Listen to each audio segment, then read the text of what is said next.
Hello po. Busy po ba kayo? Kumusta, Doc? Busy po kayo? Okay lang po. Balita ko po kasi mahilig daw po kayo magmura. Hindi, nagbago na ako. So sa mga hindi po nakapunta ng Team Payaman Fair last year, December 2024. So sa video na ito, kukwento ko lang yung mga happenings doon and kung kamusta yung experience ko. Sa mga hindi po nakakaalam, ang Team Payaman Fair ay organized ni V. Cortez. Actually, grupo po sila pero siya yung pinaka nag-head niyan. Nagiging ano to parang nagiging tradition na annually nagkakaroon ng Team Payaman Fair na kung saan nagtitipon-tipon po yung mga iba't ibang vloggers, iba't ibang industry, may mga food business, may mga ano pa ba, may mga pabango ako nakita doon. And nagiging chance to para magpuntahan yung mga fans and yung mga iba't ibang consumers para tangkilikin yung mga produkto ng vloggers at ng mga non-vloggers. Actually, third day na po ako nakapag-video kasi nung first to second medyo busy. Daming kailangan asikasuhin. So, nung third day, syempre pumunta po muna tayo dun sa meeting area ng mga vloggers, yung tinatawag nilang VIP room. And kinamusta ko agad ang aking mga ninong sa Team Payaman. Ninong, ang ganda po ng pinuntahan yung bansa. Mukhang malamig po dun Malamig. Mukhang sumubok ulit kayo Pahinga muna. Ako ninong, tanim ako ng tanim Yan ang maganda. Nakita ko nga, nagturo ka ng pinakamagandang posisyon. Posisyon na mas mabilis makakabuo, yung pang-animal. Ginawa niyo ba? Pudpud na nga Kamusta pala bagong kasal? Rest pala tayo. Oo, mga bagong kasal. Mainit pa. Alam natin pareho yan. Alam natin parehas yan. Parang konting dikit lang, parang iba na Matik yan. Kumbaga, kilala ko ngayon bilang Boy Rabbit. Sa lahat ng bagong kasal, yan. Alam niyo kung anong sinasabi namin nito. Nakaka-relate po kayo dyan kasi nandun talaga ang init ng katawan at kailangan talaga maitanim agad. Kailangan maitanim ang kamote para magbunga ang pagmamahalan. At lagi niyo tatandaan, lagi niyo papanoorin ang content ni Doc Alvin. Gawin mo to kung gusto mong tumagal. Ngayon na mapapayo ko bilang bagong kasal kayo, isolatin nyo ang buhay nang wala pang anak. Kamusta ba magkaroon ng anak? Mag-iba, iba na. Pag buntis yata, may mga posisyon na din na magagawa Marami. Lalo na pag 6 months pataas. Ang payo ko dyan, spooning. Kung ako yung magpapayo sa'yo May mga tip ka ba sa bagong kasal? Ang mga tips ko sa bagong kasal, kahit hindi pa ako kinakasal, number 1, pagbigyan mo kahit araw-araw. Araw-araw? Yes, kasi pagka nagkasawaan kayo, isang linggo, baka di pa kayo nagtatalik. Kahit anong posisyon? Kahit anong posisyon. Kahit dragon? Ay, ako nga yung cobra yung favorite ko Kung paano yung cobra, discuss na lang natin. May podcast ka ba? Sige, gagawa ko para dyan sa cobra na yan. Cobra style. Nakita mo yung position niya, nakagano, What the dog doing? Yan ang masarap. Ngayon, pag ginanon mo, ikot. Ikot. Undox yan Pag umalis na, chooks to go na Chooks to go kasi go. Kasi go. Majority po talaga ng napag-usapan namin doon ay tungkol sa kasal at sa pagpupong-pong-pong. Tungkol sa pagbubuntis. Kaya di ko na rin naiwasan na tanungin ang payo ni Tito Bal kung ano ba ang best na position para makabuo ng bata. Ay baka po may advice ka sa mga gusto bumuo ng bata. Ako?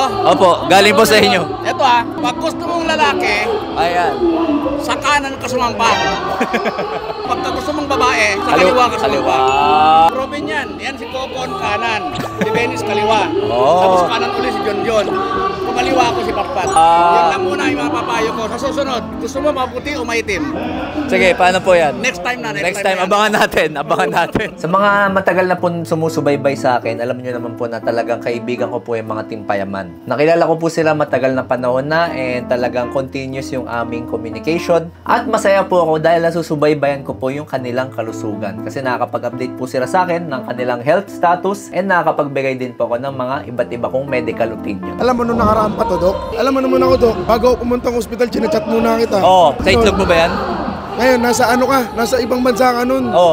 Isipin mo kung kailan pa yun. Mga Pag umiihi ako, ang sakit after.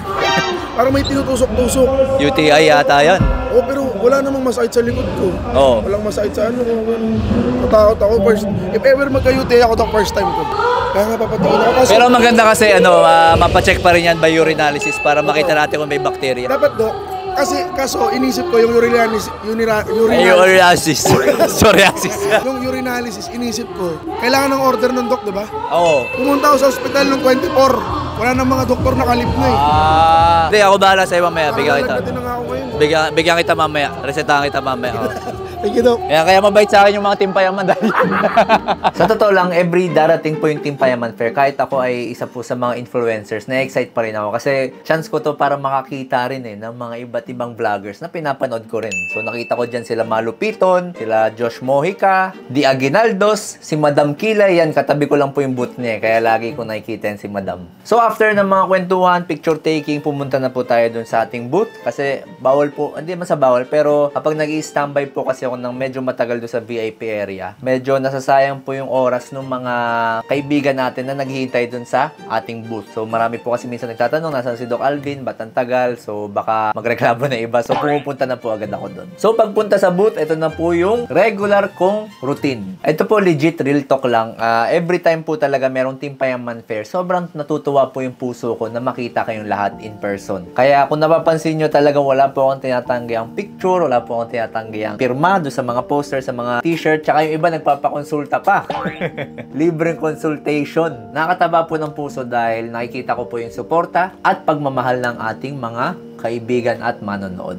Alam nyo po, sa sobrang toxic ng internet, ng social media, minsan talaga nakaka-drain. And ito po yung mga isa sa dahilan, kaya po namomotivate and nababalik po yung mga gana naming mga influencers na patuloy na gumawa ng mga videos para po sa inyo. Pagdating ng Day 3 and Day 4, ito na po yung pinakahinihintay ng mga pumunta, yung mga audience and yung mga fans ng Team Payaman, yung pagtugtog nila Ninong Kong TV. Ito guys, si Ninong, bawal magsalita. Pinapreserba yung boses. Good luck, Ninong. Alam ko, magaling kayo. At manonood ako doon mamaya. Abangan ko yung baliw, ah. Bless po. Alas ba yung kayo na?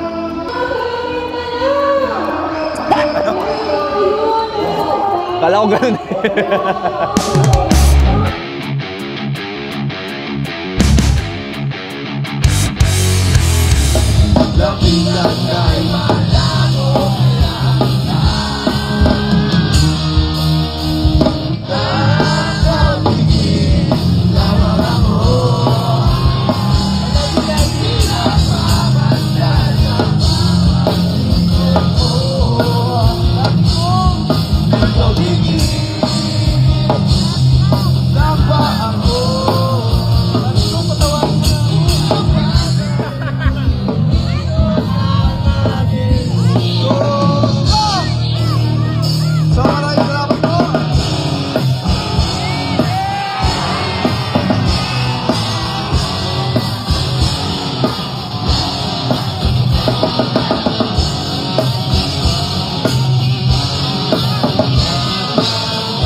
Diyan na po nagwawakas ang Day 3 and Day 4 ng Team Payaman Fair. Maraming salamat po sa mga kaibigan, sa mga fans natin na pumila, nakikulit, bumili ng ating mga paninda, nagpa-picture, at nakipagkwentuhan sa akin. Kayo po ang source ng aking motivation. At again, walang sawa pong pasasalamat sa inyong suporta. Sana po next year, magkaroon ulit ng ganitong fair kasi nakakatuwa talaga siya. And sana po makapunta na kayong lahat.